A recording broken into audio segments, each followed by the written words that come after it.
ভারতে প্রবেশ করানো হয়েছিল, সেই ভারতে সেটা এখনো পর্যন্ত 300 অ্যামোনিয়াম নাইট্রেট বিভিন্ন জায়গায় ভারতে ছড়িয়ে রয়েছে। পার্শ্ববর্তী রাষ্ট্র নেপাল এবং বাংলাদেশের এই ভূমিকা, এটাকে কিভাবে দেখছেন? সেন্ট্রাল এজেন্সি বলছে এখান থেকে অ্যামোনিয়াম নাইট্রেট ভারতে প্রবেশ করানো হয়েছিল নাশকতার জন্য।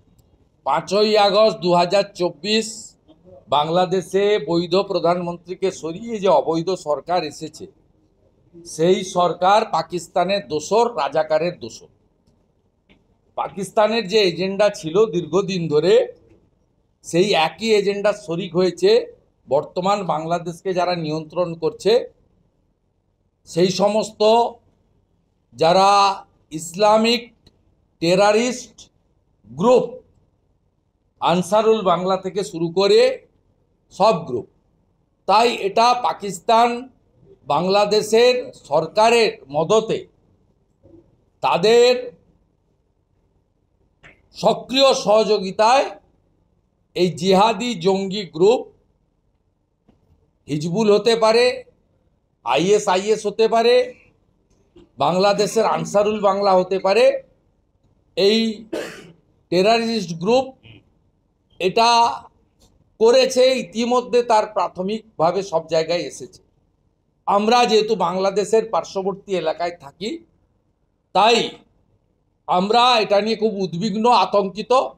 কারণ মমতা ব্যানার্জির সময়ে খাগড়াগড়ে যে বিস্ফোরণ হয়েছিল, তাতে মমতা ব্যানার্জির সরকার এবং পুলিশের ভূমিকা অত্যন্ত নিন্দনীয় ছিল। তারা এনআইএকে সহযোগিতা করেনি এবং ওদের মন্ত্রী জামাতের নেতা সিদ্দিকুল্লাহ চৌধুরী সরাসরি খাগড়াগড় কাণ্ডে এনআইএর তদন্ত নিয়ে, রেড নিয়ে, তল্লাশি নিয়ে, জিজ্ঞাসাবাদ নিয়ে প্রশ্ন তুলেছিলেন।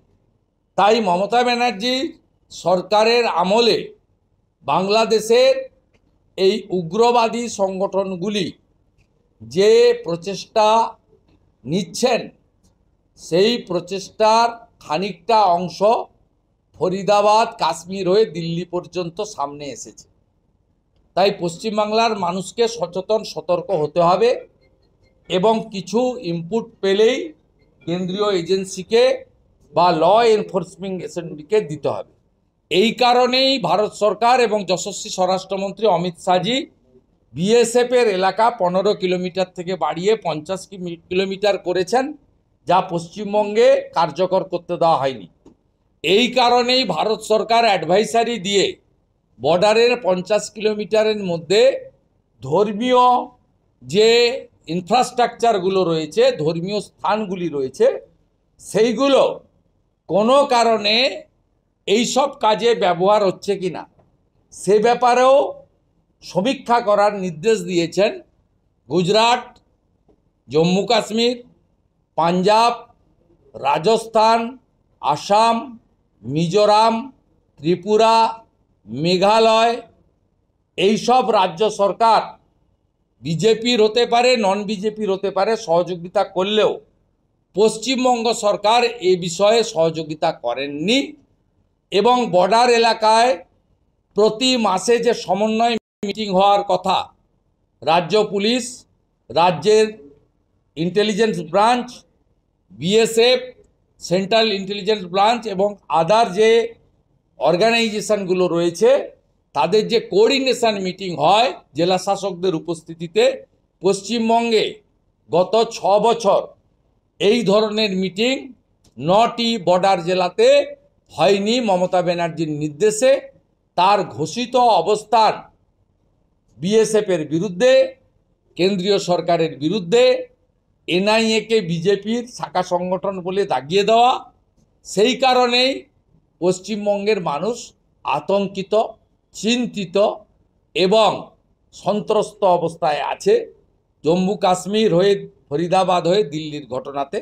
আর আমি ধন্যবাদ দেব ভারত সরকারকে এবং ইন্টেলিজেন্স এজেন্সিকে। এই যে মডিউল বা এই যে বিস্ফোরক উদ্ধার হয়েছে, এইটা এই 10 তারিখের ঘটনা নয়। 5 এবং 6 সেপ্টেম্বর থেকে লাগাতার ভারতবর্ষের সরকার এজেন্সি কাজ করছিল বলে আরও বড় কোনো ইনসিডেন্ট থেকে দেশ বেঁচে গেছে। তাই পাকিস্তান বা অন্য আমাদের ঘোষিত শত্রু দেশকে জব্দ করার সাথে সাথে যারা পাকিস্তানের জল বন্ধ কেন নরেন্দ্র মোদী জবাব দাও, সেই টুকরে টুকরে গ্যাংদের বিরুদ্ধেও কঠিন কঠোর ব্যবস্থা দেশের অভ্যন্তরে নেওয়া দরকার।